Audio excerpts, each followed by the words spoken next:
लोकसभा चुनाव से जुड़ी बड़ी खबर है। लोकसभा आम चुनावों में पहली बार होगी होम वोटिंग। पहले चरण में मतदान के लिए होम वोटिंग 5 अप्रैल से होगी। होम वोटिंग के लिए बीएलओ के माध्यम से पंजीकरण 26 मार्च से होंगे। 85 वर्ष से अधिक उम्र के वरिष्ठ नागरिक शामिल होंगे इसमें और 40% से अधिक दिव्यांग श्रेणी के विशेष योग्यजन मतदाता भी इसमें शामिल होंगे।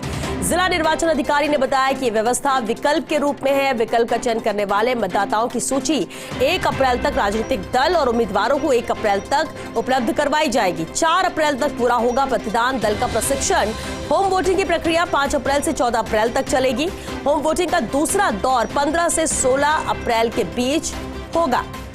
तो ये सुविधा इस बार मिलेगी। इस बार से इसकी शुरुआत की जा रही है। लोकसभा चुनाव से जुड़ी ये बड़ी और अहम खबर। और चलिए संवाददाता विनोद सिंह चौहान हमारे साथ जुड़ चुके हैं। विनोद, ये बेहद अहम कह सकते हैं कि शुरुआत है, इनिशिएटिव लिया जा रहा है। वृद्धजनों के लिए होम वोटिंग की शुरुआत की जा रही है। किस तरह से पूरी प्रक्रिया रहने वाली है, विस्तार से आपसे जानना चाहेंगे।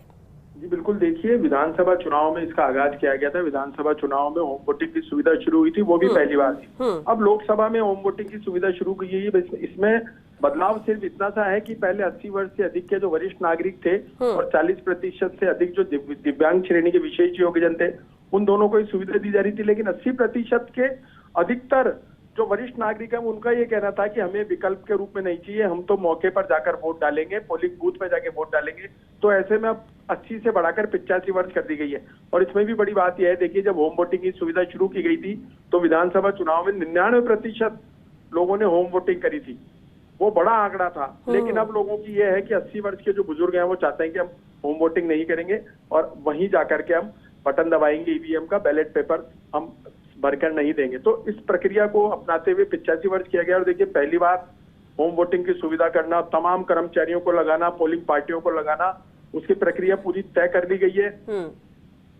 जिन पहले चरण में जिन 12 लोकसभा सीटों पर चुनाव है, ये पहले चरण की प्रक्रिया है। दूसरे चरण की प्रक्रिया भी कल तक जारी हो जाएगी। दूसरे चरण में किस रूप में, कितने दिनों में और किन किन तारीखों में होम वोटिंग की सुविधा मिलेगी, यह भी बात सामने आएगी। लेकिन बड़ा अपडेट यह है, देखिए कि होम वोटिंग की सुविधा अभी तक ये लग रहा था कि लोकसभा चुनाव में संभवतः होम वोटिंग की सुविधा नहीं मिले, लेकिन बुजुर्गों के लिए, वरिष्ठ नागरिकों के लिए, दिव्यांगजनों के लिए घर पर ही वोट देने की सुविधा करना निर्वाचन विभाग की बड़ी पहल है। और इसमें जितनी भी होम वोटिंग वाले जो विकल्प हैं और जिन लोगों के नाम होम वोटिंग में आएंगे, राजनीतिक दल और उम्मीदवारों को उनकी सूची दी जाएगी। देखिए राजनीतिक दल का एक प्रतिनिधि और उम्मीदवार जब होम वोटिंग होगी वो भी उस दिव्यांग के, उस वरिष्ठ नागरिक के घर तक जाता है। हालांकि जो होम वोटिंग की सुविधा है वो दल अपने हिसाब से करवाता है। अंदर एक कमरे में जाकर के बैलेट पेपर दिया जाता है, उसमें 15 से 20 मिनट का समय लगता है, तमाम बातचीत होती है।